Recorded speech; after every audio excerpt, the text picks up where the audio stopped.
My straightforward request was promptly denied. I screamed, "If it's the storage shed," I declared inwardly. "Don't make a fool of me. Our house is fairly spacious, and if the rooms were tidied up, there would be no problem having my father live with us. Truly, my husband holds feelings for me and my family that are less than that of a pet. Well then, I will sincerely clean up the storage shed and renovate it. Even the storage shed can be used just like a regular room if it's clean. There's meaning in living with my father now," I resolved. But Aaron was resistant.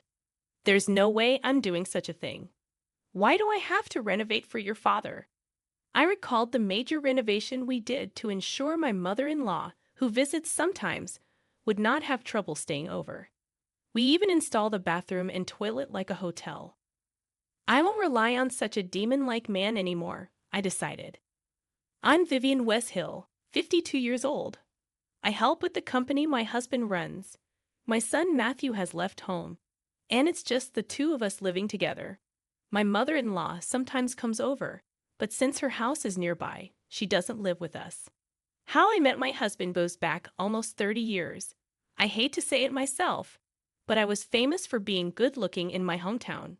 My mother passed away in a traffic accident when I was in middle school, and I was living helping each other out with my father. Although I was invited out by many men, they were nothing but a hindrance to me. I had a dream of becoming an accountant and was working hard towards that. Despite this, I did have a boyfriend of the same age, and we would secretly call each other and go out to eat after part-time. Though I was popular, I had no intention of dating anyone else and never did. The only people I could let my guard down with were him and my father. He alone appreciated not my appearance, but my seriousness and true strength, among other aspects of my personality and way of thinking. I think we would have become a couple even if I wasn't the same in appearance. That was the kind of relationship we had. However, one day, everything changed when I returned home. An unfamiliar family of 3 was in my house. Seeing me, my father made a troubled face. I must have been more surprised. A known family introduced themselves like, "We are the West Hills."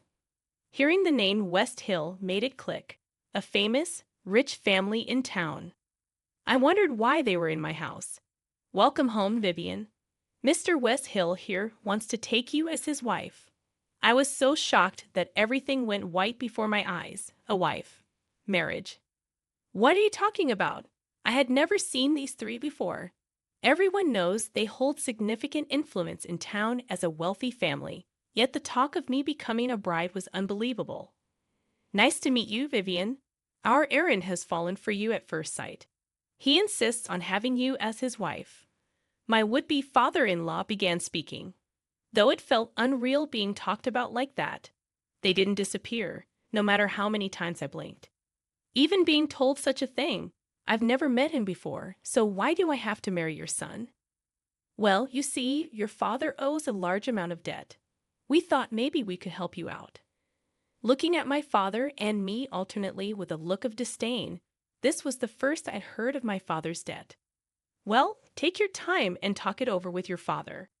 We'll come back in a week to hear your answer." Could our fate be decided in just a week? It didn't seem real.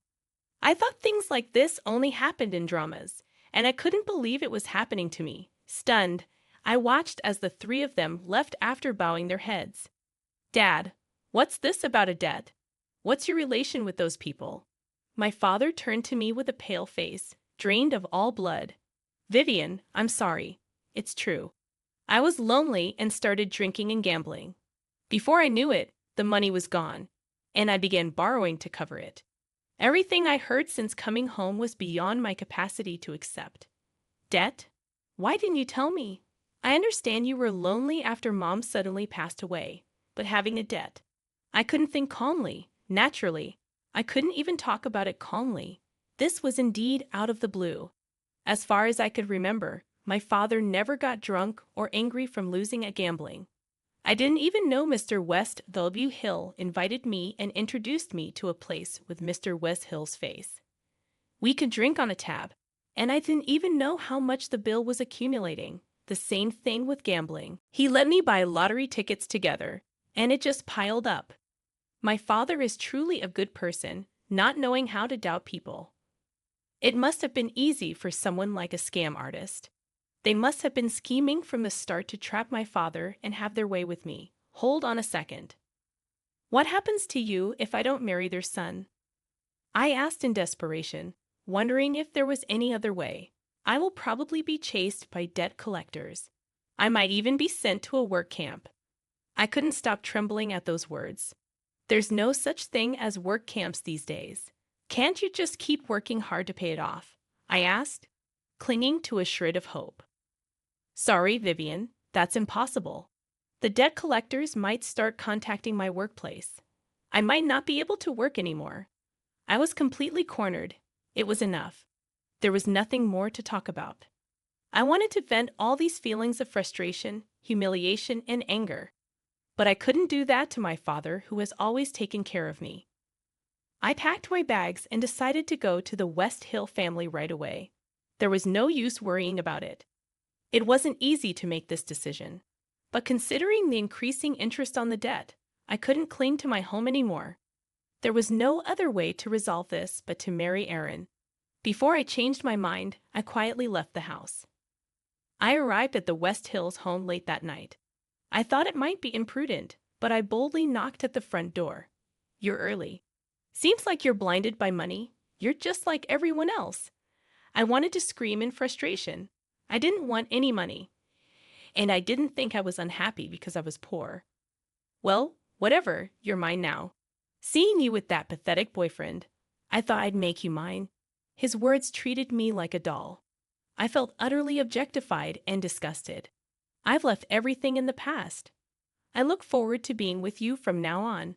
With a forced greeting, I entered the West Hill household. After that, everything progressed in a whirlwind. I don't remember much because I felt as though all my emotions had disappeared.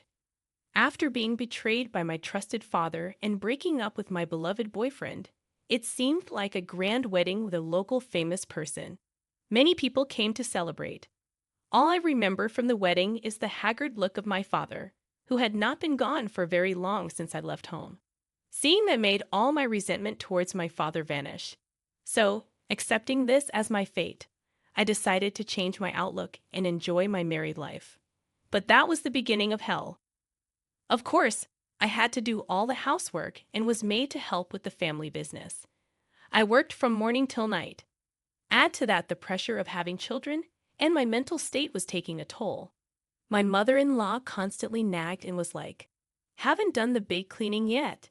Not just unable to have kids, but this too. My husband, who was kind at first, now didn't care, showing an indifferent attitude. It certainly was not the sweet married life I had imagined. You're completely useless. A woman from the club would be better. Just quietly do your job and chores. I was treated like a housemaid. Soon I was pregnant, but even with severe morning sickness, they were not sympathetic. You're getting fat.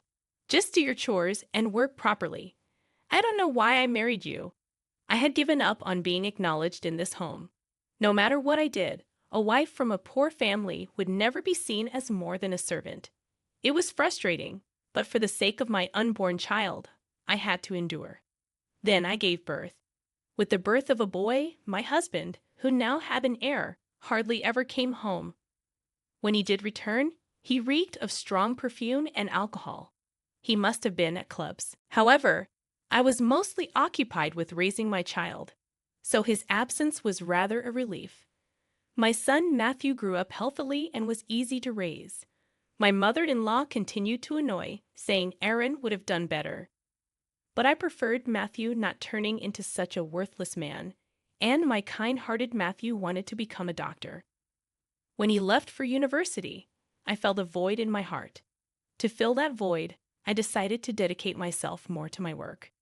Around that time, my father-in-law, who had treated me as a human being, passed away. My mother-in-law moved to a condo near the downtown area that my father-in-law owned. She came into my father-in-law's inheritance and is likely going to enjoy her time with friends. On the other hand, with the loss of my father-in-law, who always supported me and cared for me like my own father, I began to miss my father and started contacting him. Taking advantage of my husband's indifference, I started to talk to my father just like old times. Though it was difficult to speak without making my father feel guilty, one day he looked serious. When I asked what was wrong, he said, in a resigned tone, as if nothing could be done, that he was diagnosed with malignant lymphoma and was given 6 months to live. I was utterly shocked. No way, Dad, that can't be. You're so lively. It's impossible that you only have half a year left, just when we could finally be like a father and daughter again. I can't bear the thought of never seeing you again. But my father just smiled kindly and nodded. I don't want to leave my father alone. I will ask my husband to let him live with us in our spacious home. I'm not ready to give up, but at least I don't want him to be alone. My father said he was happy just hearing those words and left with a gentle smile. For the first time since getting married, I decided to confront my husband that night. As usual, he came home drunk with the smell of perfume. Seeing me awake and waiting for him, he looked startled. What's the matter? Don't tell me you want some affection. It seemed he hadn't changed his view on women being objects. I looked straight at my husband and said, Aaron, I have something important to talk about. My father has been diagnosed with terminal cancer and has only 6 months to live. I want him to live with us in this house. Of course, I won't let it be a bother to you. We can just use one of the vacant rooms in the house. That's okay, right? You will listen to such a request, won't you? Since my husband was hardly at home, there should have been no reason to object. I took it for granted that he would agree. But an unexpected reply came back from my husband. Just leave that half-dead old man alone. I'm not going to let someone like that into the house. It'll ruin the house's atmosphere. Absolutely not. If you want to do that, you can leave. I have no intention of living with a sick person. My request was flatly denied, and I felt like I had fallen into a gaping hole in the ground. If you want, the shed is fine, I screamed inside my heart. Don't mock me. Our house is quite large, and there is no problem if my father moves in. After cleaning up a room, we can live without facing each other. My husband really holds feelings for me and my family that are less than that for a pet. Well then, I will seriously clean and renovate the storage shed. If the storage shed is cleaned, it can be used just like a normal room. There is meaning in living with my father now. There's no way I'm doing such a thing. Why do I have to renovate for your father? From now on, accompany me and take proper care of me, recalling the major renovation I did for my mother-in-law, who visits sometimes to make a bathroom, toilet, and washroom just like a hotel. I decided not to rely on such a demon-like man anymore. Since then, I have worked more than ever and went to see my father when I had the time. There were days when he seemed to be doing well and days when he seemed to be doing badly. I couldn't feel alive every day unless I saw my father's face. I was only praying for my father's illness to be cured. Then maybe my prayers were heard, as my father was still alive after 6 months. And miracle might be happening. I felt like a bright light was shining in. I started to live positively little by little. About half a year after my father's confession, my husband came back with a pale face. I sensed that something serious had happened because my husband had never come back early since we got married. Hey, sit down. I have important news. I was told that I have cancer and my life expectancy is short. Come to think of it, my husband had been looking pale lately. I thought it was due to drinking too much alcohol or lack of sleep. Strangely, I was not shocked. It was completely someone else's problem. Besides, everyone should take care of themselves. Oh, you were like, leave that half-dead man alone. Right, I'll do just as you said. If you say so, then leave as you said. I'm leaving. Oh yes, I found a lawyer for our divorce matters. I left the room without looking back. I decided to leave suddenly, but I did not regret it at all. You don't have a penny, do you? Where do you think you're going, leaving this house? You won't be able to live a luxurious life like you have been. You have been living on everything I have worked hard for, inhuman. My husband continued to shout something in the background, but it had nothing to do with me. I never wanted a wealthy life. Being able to eat 3 meals a day and having a place to sleep was all I needed. I returned to my room, packed only the essentials into my suitcase, and left the house. Whether my husband was in trouble or not, it didn't matter to me. I sent the email I had drafted, noticing my resignation to the president straight away. I wanted to settle everything regarding my husband and the West Hill family. I had been supporting him since he barely worked, but this was the end. In fact, since discussing my father's situation half a year ago, I had been in contact with a divorce specialist lawyer introduced by the company's advisory lawyer. I talked about everything regarding our nearly 30-year marriage, starting from events before our marriage. The lawyer just nodded quietly, listening to my story. However, when I mentioned that I had been working for the family business without pay, he was genuinely surprised. It would amount to hundreds of thousands of dollars in salary. After finishing my story, he was immediately like, "The divorce should be easy." I had also taken photos of emails from women and had noted down serious moral harassment, providing plenty of evidence of my husband's fault. Since I got a smartphone, I had also recorded his verbally abusive remarks. That was enough, but the lawyer also brought me photos of my husband's infidelity for free. He promised that everything would go well even if I didn't do anything, telling me to feel like I was on a big ship. So I didn't need to answer the angry calls from my husband, and the lawyer would solve everything just by me throwing it all onto him. I was naturally walking with a smile among the angry calls from my husband. There were, of course, calls from my mother-in-law. She was probably like, "Are you planning to abandon everything and leave when my adorable son is in trouble? If her son is so adorable, she should take care of him herself. It would be fine for her to return to that house whenever, as a luxurious room looking like a show home is prepared for her." But it seems one reason she is panicking is that the company started by my father-in-law is falling apart without me, who had been supporting them, and the nearly decorative president who can't steer the company due to ESS.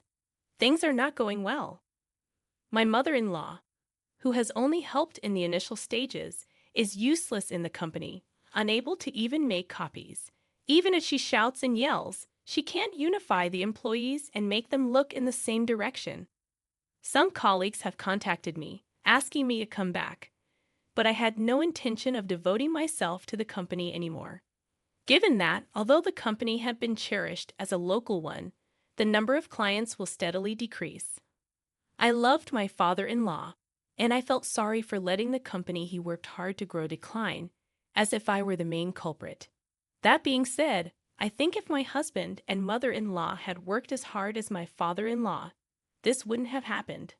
I probably wouldn't have quit, and Matthew would have likely considered taking over the family business.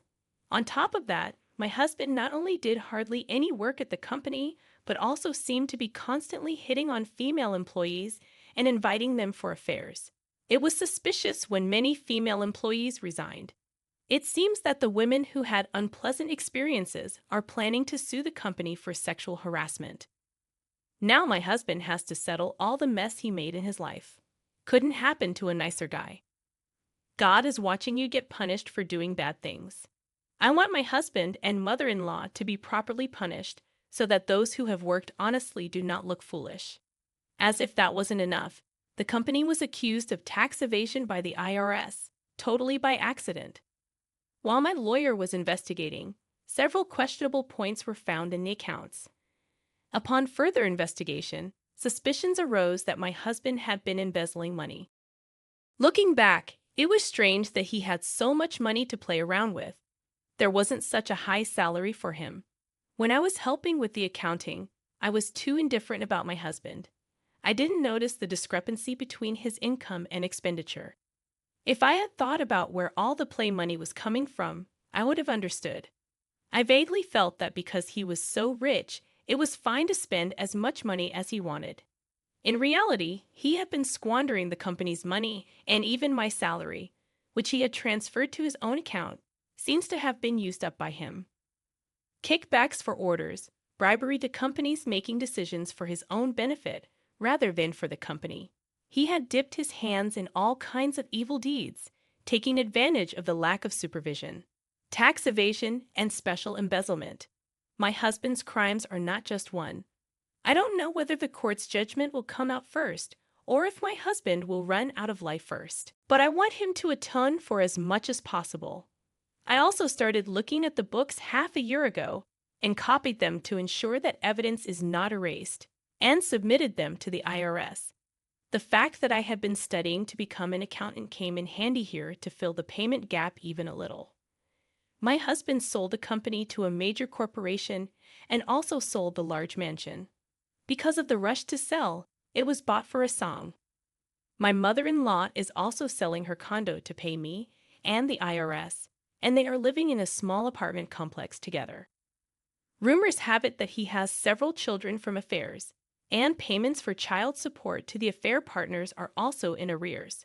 He should at least have used contraception properly, but he probably assumed that affairs and illegitimate children were a man's privilege.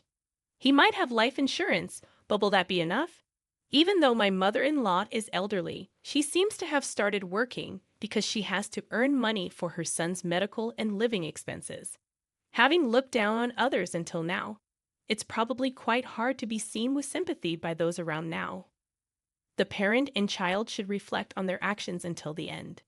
I received a substantial amount and bought a condo in a convenient and nice location. There, I reunited with my father and started living together. Thanks to Matthew's introduction to a renowned doctor, my father is now recovering, surprising even the doctors. Actually, my father had been living with Matthew until now. I convinced my father, who was thinking of entering a hospice or living alone, to live together at Matthew's place. After I left the house, my father had saved quite a bit of money for me. He was thinking of freeing me once the amount borrowed was saved up. Hearing this, Matthew thought of my father as a more respectable person than his own father and kindly agreed to my unreasonable request. Both Matthew and my father had long hoped that I would divorce my husband, and they were overjoyed when I left the house. I never thought that not divorcing would worry the two of them. Until the condo was decided, I lived together with them and chose a place close to Matthew's place, so even when I started working, he could check on my father when he had time. My father is also trying to bridge the gap with his grandchild, talking about when I was small and about my mother. Matthew seems to be talking about his background a lot. I hope to build a good relationship like this. I started working at the law firm that helped me. I'm not an accountant, but having some experience is a strength, and I'm helping with corporate cases with advice from other lawyers. I'm studying to get a tax accountant qualification. Age doesn't matter, and my husband was sentenced to actual imprisonment. Now he's behind bars. There's no worry about not having money or food, so perhaps it's ironically a good thing. My mother-in-law forcibly moved into a relative's house. Having acted superior until now, she must be getting a taste of her own medicine. I was around town for getting back at my mother-in-law, husband, and their company. I'm newly astonished at the number of people harassed with power and sexual harassment transactions. I was worried that some people might have lost their jobs due to the company being acquired, but it seems to have worked out somehow. I feel everything is moving in a good direction, and I'm savoring the happiness, thinking that alone was enough. I returned from work to find my father and a man at home. Welcome back, Vivian. I brought someone who wants to meet you today. Do you remember? It was my ex-boyfriend, the only person I truly loved. I recognized him at first glance, even after nearly 30 years. My father was like, "As soon as you went to that house, I went to apologize to him." He understood and had decided that if I escaped from that house, he would accept me immediately. My ex-boyfriend, smiling warmly, was like, "Vivian is a hard worker," so I waited for a long time. Matthew also knew about my ex-boyfriend, and it seems that 3 men were watching over me. I'm planning to live with these 3 men I truly love from the bottom of my heart.